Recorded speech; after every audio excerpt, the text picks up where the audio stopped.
Hello, welcome to PODnas. This is a sports show with a little bit of a Southern flair. I'm Daniel Hawks. That's Jared Roser. Today, we are going to preview LSU-Bama. We've also got PODnas Pick 7 for this college football week 11, and we're going to announce the play of the week winner. Jared, how the heck you doing, man? Doing well. Just, trying to stay cool in November. I told you we're trying to make sure that we don't have a tropical storm hitting in mid-November, but it's also like 86 degrees. And so I'm pretty sure I'm going to high school football all weekend in shorts in mid-November. And hoodie season has started up here. It is peak. It's about 57 right now. That means I can just walk around in my hoodie. It's my favorite time. Hoodie season is my season. That's where I shine. That's really where I really come into my own. So I'm going to make this comeback on you on the pick 7, actually. I'm down 8 games. It's a really difficult week for me to talk about hoodies because are you familiar with Fabletics of Kevin Hart fame? Yes. So last November, I guess it was like Black Friday, I saw some sort of a deal to sign up and like insane savings sort of thing or whatever. And I was like, yeah, I'm going to go ahead and do that. Capitalize on getting like 10 things for like $80, whatever. And then the way it works is every month at the start of the month, you can either pay like $60 VIP membership or whatever, and then get a credit towards something, or you can skip that month. And so every single month for a calendar year, I have skipped, but then got so tied up in everything else going on, I forgot to skip in the first 5 days of this November, and saw an awesome looking Christmas print hoodie. And I said, you know what? I'm gonna go ahead and snag that hoodie. Let me do this, pay the thing, and then add it. And in that process, it said, no, JK, we're fresh out of the one hoodie that you really want. So you can feel free to browse. And then the next like 4 things I tried to do, I got the same error message of sorry, fresh out, bub. Good luck. Keep the search alive. And so I don't know what the hell I ended up ordering last night, but it's not something that I really like. I also envision like those what you just said, but just in Kevin Hart's voice, like, hey, sorry. Sorry, fresh out, bub. Yeah. Oh, I get it. Treat me like a charcuterie board on the charcuterie. I love charcuterie boards. Just shove. You not seen the Shaq and Kevin Hart commercial where he yes, Shaqtastic. Yeah. What does that even mean? I can do both. I can go register high, low. It's really great voice work, but we're not here for voice work. We're here to talk a little sports. So it's Bama hate week. First, let me just get this off my chest. Cursed Army, Bama. I hate them. I hate everything about them. I wish that they weren't a state. I wish they just seceded. I wish they broke off, went into the ocean, and then I don't know, just sat there away from everyone else. They can still do whatever they want to do in their alfalfa Alabama lifestyle, but just don't do it around me. I hate the color red. I hate that there's an elephant, but there's no sign of an elephant. I really like the players that come out of there. Those dudes are dope. So I can't deny that. I'll give them that. They've had a lot of success. They beat LSU a bunch. And because of that fact, I don't like them. I don't even know you, but I hate your guts. Yep. I get happy about their demise. So as a football program, not as people, they can stay as people. Let's all love each other. Sure. Yeah. That's anyway. That's a relatively grounded place to be, honestly, mentally, considering the sports passion that you clearly just unveiled. Yeah. Here's what I wish. I wish that they have to build themselves up as humans because of all the L's that they take on the football field. Yeah. You wish it was more of a character building through navigating the hard times. Yeah. Sure. Yeah. So when they do get to the NFL and, play for a team that I like, that they do well, but until then, catch L's.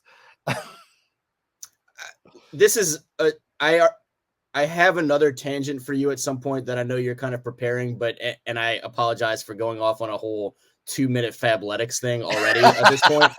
But while we talk about this, what are your feelings on one Nick Saban coming back to Baton Rouge this weekend as part of the game day crew? Man, I love watching old coaches after they retire.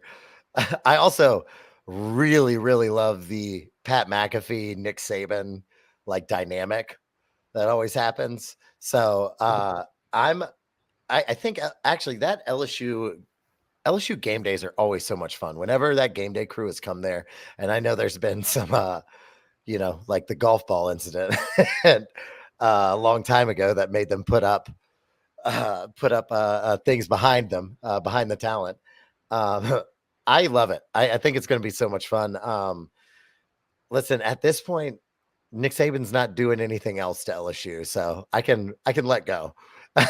you know, He's been really in. I feel like any time that he's talked about LSU going back to like SEC media days and stuff all off season, even, and certainly week to week on the broadcast, he's been very complimentary of LSU and says a lot of really positive things in a way that I think has been cool to hear for LSU fans. And also it's been really interesting in their post coaching careers to see Nick Saban and Bill Belichick become media darlings at every turn. I know. I was about to say. I mean, Bill Belichick's just on a whole. It's very, very funny to me. We don't need to get into that. Yeah. All right, let's talk about this game though. Obviously, LSU Alabama every year. This is a huge game. Usually, gigantic implications, and this time is no different. The hopes for the college football playoffs for both teams rest on if they win or lose. I don't think that's groundbreaking news. Either one of them has 3 losses. They're not getting in. What do you think is the biggest strength that this LSU team has coming into it? And also, what is one of the biggest weaknesses that maybe this LSU team is going to face that could be exploited during this game?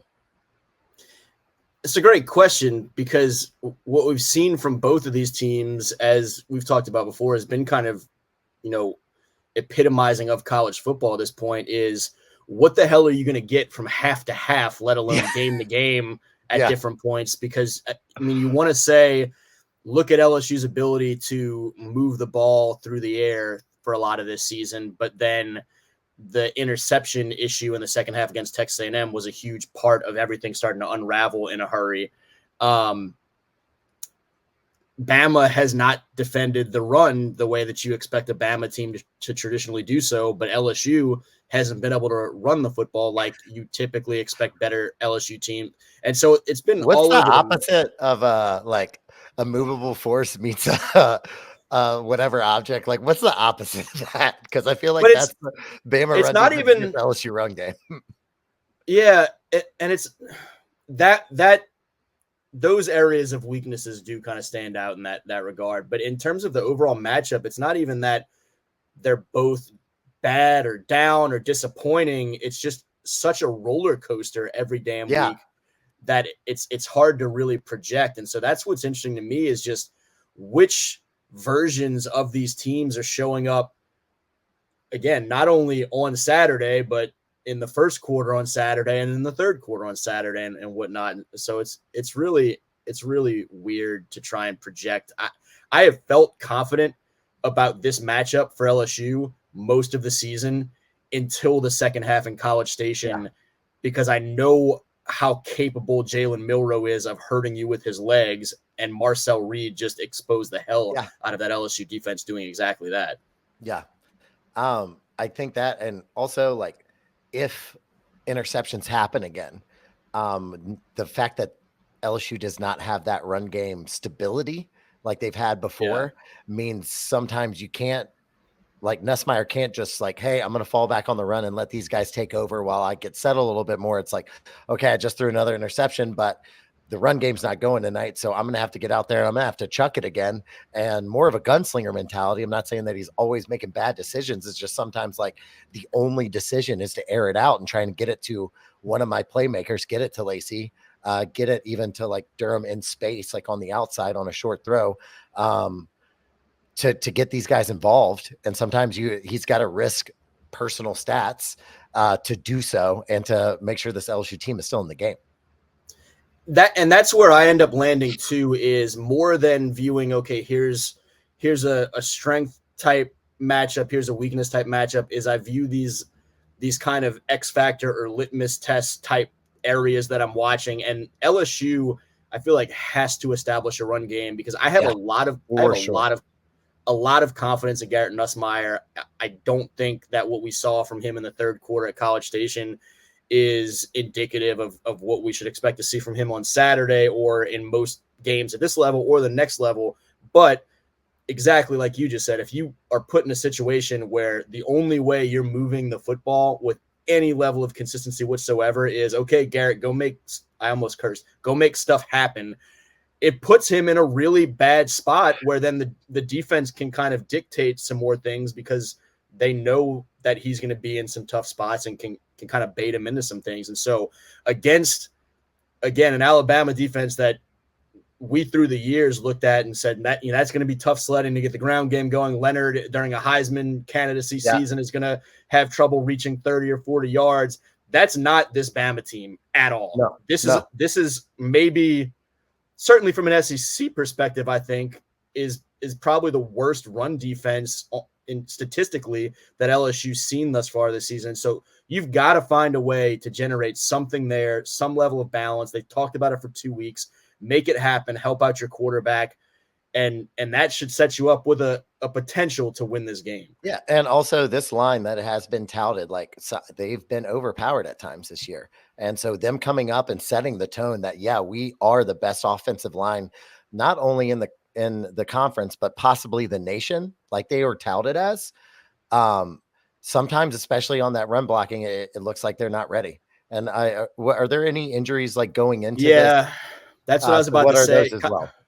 Kind of a guy that is going to have a lot of spotlight on him as part of this, you know, X factor area of the game is Garrett Dellinger is out after that injury he suffered in the first half against A&M. And so Paul Mabanga, a redshirt freshman from Buford, Georgia, will get his first start in this game. He's a talented kid. He's a really sharp kid. Brian Kelly was really complimentary of how quickly he picks everything up, but he's a young guy that has 90 snaps under his belt in his career thus far, and is now going to have his first start against Alabama. And luckily, in a game like this, I would much rather something like this happen in Tiger Stadium in Death 100%. Valley as opposed to being in Alabama. That would give me a lot more cause for concern, but you've got the crowd on your side. And I think that's going to be it. And let's be honest, probably the biggest and most raucous Death Valley Tiger fan crowd that you will have all year. You'll have them behind you, not against you. So I think that can only help, especially in a moment where, you know, it's first time you're stepping up to the plate and you're filling in for someone who's going to be an NFL lineman next year. So that can only help. So hoping good things. Let's get into this. So, do you have anything else? Yeah. Yeah. I mean, to that end too, Bama has not traveled well. They have, we talk about their trouble defending the run. They have, again, kind of opposite of what we've traditionally seen from Alabama. They've shot themselves in the foot with penalties, and they've done it all season long, but they've certainly done it on the road in losses. They lost to Vandy on a week where Nick Saban talked about how Vandy doesn't have any sort of home field advantage. And so that team now, a month later, has to come into Tiger Stadium on what figures to be an absolutely insane game day and be more efficient and not hurt itself than it has in other situations of, you know, lesser environments. Absolutely. And I know you're ready to jump into the pick, but this feels like the perfect time to share with you and get your reaction on this tidbit that popped off right before we hopped on here. So you're familiar with the fact that Mike the Tiger does not go to the games anymore, hasn't in like a decade. Just it's not the responsible thing to do to that Tiger. Yeah, for sure. So I don't want to get overly political with this, but there's a lot to be said about this. Governor Jeff Landry has really wanted that Tiger in the stadium, and apparently this week has taken steps to, okay, LSU, you're not going to bring Mike the Tiger across the street. He is apparently shipping in an out-of-state tiger to put in a cage and bring around the field before the game, is what just broke about an hour ago, first reported by LouisianaSports.net, and we've got it up on the On3 site, Bengal Tiger now too. Seems like a totally normal, grounded decision and priority. This Tiger King 3, like, what are we doing? I have no idea where the Tiger's coming from. I'm not sold on the fact that it's not potentially a Tiger King Tiger. I don't know whether it is or it's not. I'm not reporting anything there. I don't know where this Tiger's coming from. All I know is there is a report that he's bringing a Tiger to the field on Saturday. And I don't have a lot of thoughts on that being a great plan in terms of so wait, he's for a lot of reasons. He's diverting government funds to bring an out-of-state Tiger in, or is he paying for this out of his personal pocket? I don't know. Hey, I have so many more questions than answers. Second one, this plan. No, this is so stupid. I have so many questions. This is dumb. This is dumb. The flip side is it's going to be insane. Yeah. It is going to be absolutely insane in there when people see this occur. Oh my God. Imagine as this news is currently trickling its way out to Tuscaloosa, Kalen DeBoer wondering where the hell he is. So wait, they're gonna bring a Tiger over to our sideline before this game in 2024. I want to go back to the place where shrooms were legal. That's what he's probably thinking. This was just something they would just say because they were high, not act on and do. Oh my goodness.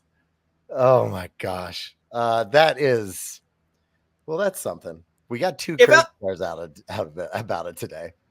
If LSU wins this game, does Jeff Landry have to just start bringing other assorted Tigers to every big game? I would assume so. And I would assume he would go to whatever guy took over the Tiger King ranch. One of those people is definitely where he's getting it from. It's somewhere in Oklahoma. I mean, you don't just have a Tiger guy out of nowhere. Like he's not been in the Tiger trade. So if you start thinking, okay, where do I need a Tiger, where do I start? I know I've mentioned it, but this reeks of like Jeff Landry. I know what he watched repeatedly at the beginning of the pandemic. And this just thing, like, when we get back out here, we got to get a Tiger. This is something that started then. And he was like, okay, well, Joe Exotic's on, but the other guy, he's there. I'd call him up. Like, this is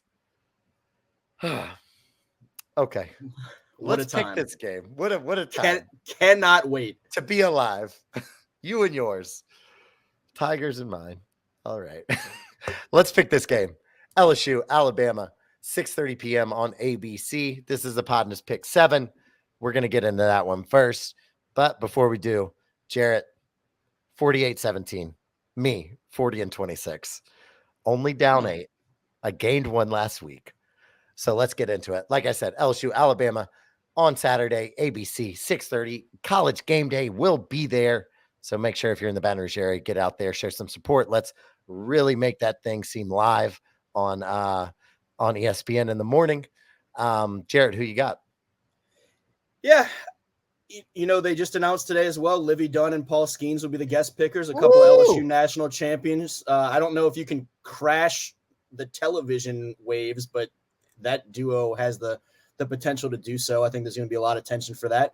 And I think they'll probably pick LSU by the end of it all. And I, as back and forth and uneasy as I am with this game, I'm sticking with LSU at home for some of those reasons we mentioned before. This not being your typical Alabama team. They haven't traveled great. They haven't had success stopping the run. We've looked at the levels of inconsistency on a national scale, and Bama comes into this game off of one of its better wins. LSU comes in off of a frustrating loss. And so I'm almost banking on the consistency of inconsistency to factor in here. And, on another note, LSU under Brian Kelly has shaken back from losses extremely well. They haven't lost back-to-back games yet. They, I think, are 8-0 after losses at this point, or 8-1 after losses and buys. And there's a lot of other factors that I looked at, coming back from losses or coming off of buys and really succeeding not just in terms of getting the win, but a lot of those games after losses or after buys end up being some of their best performances of the season, their highest scoring games, et cetera, et cetera. And so I'm going to, even with some of the concerns, take the Tigers to pull this one out and stay alive in the playoff hunt. Absolutely. Listen, Garrett Nussmeier threw 3 picks last week. That is a third of all of his picks all year. He only has 9. It does not happen a lot.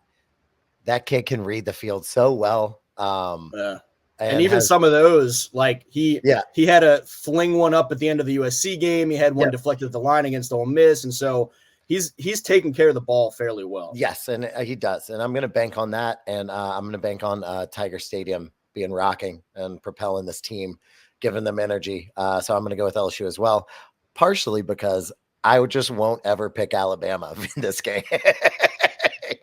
I don't care what the odds are. I just won't do it. And I've been wrong a lot because I won't pick the Tide whenever they play the Tigers. All right. Next up, we got Alabama State at Grambling Saturday, 2 p.m., ESPN Plus. What you got for us on this game? I'm going to go the other way on this one. Alabama State's having a nice season. Grambling is trying to dig its way out of the bottom of its division in the SWAC. And so, as much as I want to be a homer across the board, I'll take the Alabama team in this one. Okay. I am going to go with Grambling because I need to catch up. Next up, we have Georgia at Ole Miss. Georgia's number 3. Ole Miss is number 16. That game is going to be Saturday, 2:30 on ABC. It'll be the lead up to the LSU-Bama game. Super interesting matchup. A lot of pundits that I've just listened to throughout the week honestly think that outside of, Texas and Georgia, that Ole Miss is that third kind of most talented team in the SEC. So this figures to be a real battle. I am going to go with Ole Miss in the upset. I think being at Ole Miss is the key there. And I mean, Lane Kiffin has them playing great with a few, minor missteps, but again, they seem like a team that bounces back fairly well from that. And I'm still just not sold on this Georgia team. I know they've really progressed since that Alabama game, but some of that stuff just still sticks in my head. I know it was so long ago. It's kind of even a different season now for them, and they've looked really, really good. But I'm just going to go Ole Miss, a little more leaning on that home crowd again. I think I've just got hometown fever for the home team. So I think I'm with you. I don't know what to expect from this game necessarily, but I ended up landing on a home crowd advantage and trusting Jackson Dart right now more than I am trusting Carson Beck, who when we're making our playoff draft projections early this season, I said I thought Carson Beck taking a nice step forward was going to have a great season. It's been, at best, kind of up and down. And so I think he's someone that is probably a little bit more prone to making some big mistakes on the road this weekend than what we're talking about Garrett Nussmeier at home. And that's in a game that could go either way, potentially costly. So I'll go Ole Miss at home. All right. Next up, we got Temple at Tulane, Saturday, 3 p.m. Tulane, come on. Yeah. We don't need to spend too much time on this. They're just a much better football team. I think the Wave have a chance to win this pretty big. Yeah. And the way it's Malachi Hughes is running back, right? The way he's running, Makai, not Malachi. Makai Hughes is running the ball like an insane person right now. It's fun to watch. If you haven't watched this Tulane Green Wave team, they are a lot of fun to watch. I would definitely tune in on that 3 p.m. slate on ESPNU. 100%.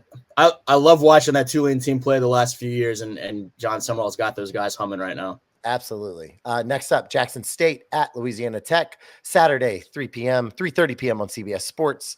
DirecTV 221 if you need it.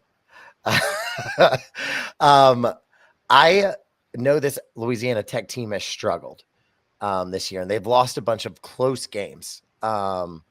What is your feeling? And I know you have some contacts or just have reached out. What is your feeling with this Louisiana Tech team moving forward into this game, but also into the season as well, into the end of the season, this back half? Look, they have a feeling of a level of fight that they have, and to shake off some of these frustrating losses. And they feel like they've shown they can play with anybody and just have to kind of complete the job and put it together for 4 quarters in a lot of spots.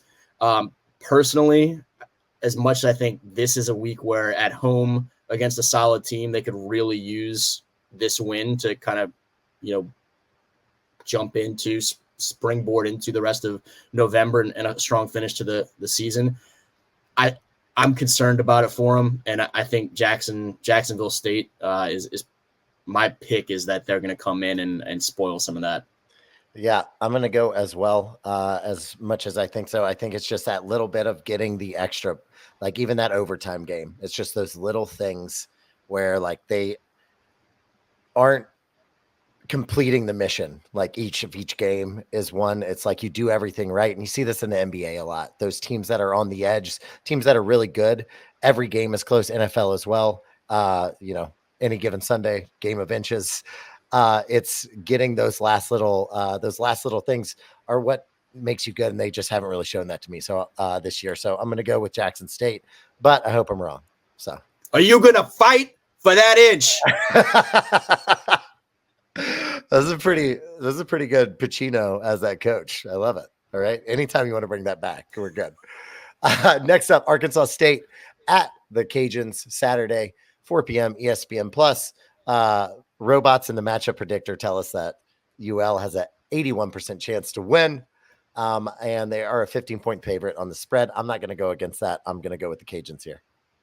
This is a game that concerns me a little bit for the Cajuns. Arkansas State has been a solid football program this year, and I mean, just traditionally in recent years. But Watson, mea culpa, I apologize. I've learned a lesson, a valuable lesson. I believe in you. You've given me confidence that my Cajuns pick that was already going to happen anyway feels like a lock now that I know our guy Waddy is on board too. Okay. I like this. Can you explain to me? Don't kill me, robots. Explain to you technology? No, not a little bit. You can't give me, and I thought you love robots. I thought that was your thing. Robots, sure, great. The robots and the predictions, it's like a committee. It's a committee of robots. Yeah, it's a committee of robots. They sit around and they just vibe out on zeros and ones. It's great. Sure. And they go Cajuns, and so do we, because God love them. Absolutely. It took me a second to realize that Waddy was IBM Watson. I'm going to be honest with you. It really did. He's one of the only robots I know, and that's only because you told me about him. Oh, absolutely. We love you, Waddy. Thank you. All right. Our last game is going to be Falcons at the Saints on noon. Alvin Kamara is going to do really well because, he led the team in rushing and receiving last week. And that's going to be probably the only good thing. I'm going to pick the Falcons. Big fan, are you? I love them. I love them so much. Look, I can't do it. I'm going to take this L. I'm going to say in a Falcons-Saints game that's somehow, despite all odds, and I'm sure Marshawn Lattimore. I'm sure Watson's all on the Dirty Birds too, but I don't want to say it. I don't want to be on the internet picking the Falcons, and I'm going to go with a Merry Christmas miracle with Darren Rizzi and company taking over, and just in a crazy rivalry game somehow find a friggin' way to get this thing done and make me feel a little bit better about Sunday. I'm completely flipping and going with you. We're going with the Saints. I forgot about the head coach bump. I'm a huge fan of after a head coach gets fired, that team always wins. Doesn't matter who you hire. You can pick an analyst from ESPN off the street. You still get the change of coach bump. You've got me in on it. Yeah. Screw Atlanta. Screw Georgia. Screw Alabama. That's what I'm saying today. All right. That's my hope there, is that there's just some level of rejuvenation and juice that Rizzi brings in here, and we see it play out on Sunday to get a win that would really mean a lot in a season without a whole lot of wins. And if when it doesn't happen, I may not pick the Saints again this season, but it's going to happen. So it's going to be fine. Absolutely. And they're going to stop this skid. Stop the skid. That's what we're doing. All right. That is our PODnas Pick 7. We will update you on Monday how we did. And let you know how many points I think I can get. I can get 2 points on you this week if things actually no, only one because I switched. I can get a point on you this week. So that's what's going to happen. The football gods are with me. I can feel it. Mostly because we picked the same things except for one. So next up and our last thing before we get out of here, we are going to announce the winner of the high school play of the week. This week, it was Cornelius Martin and LaQuinton Pinckney out of Southwood. That amazing fumble the high snap over the head.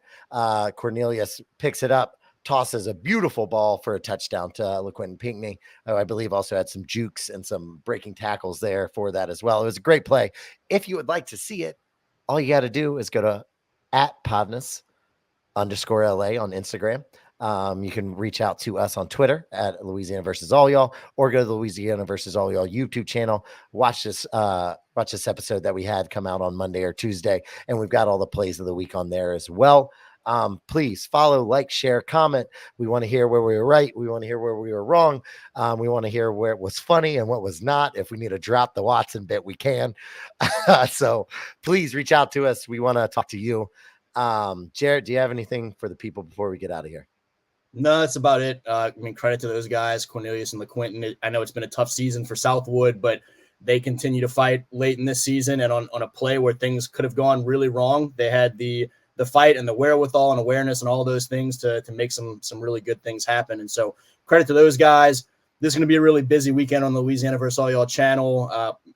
Not only the big college game this weekend, but a lot of high-profile Week 10 high school games, and then the bracket release on Sunday. So a lot of content there. Just make sure you're tuning in. Yeah, and absolutely. All basketball is starting too. So all these teams that are starting the collegiate basketball season, shouts to them. High school basketball, is that coming up as well?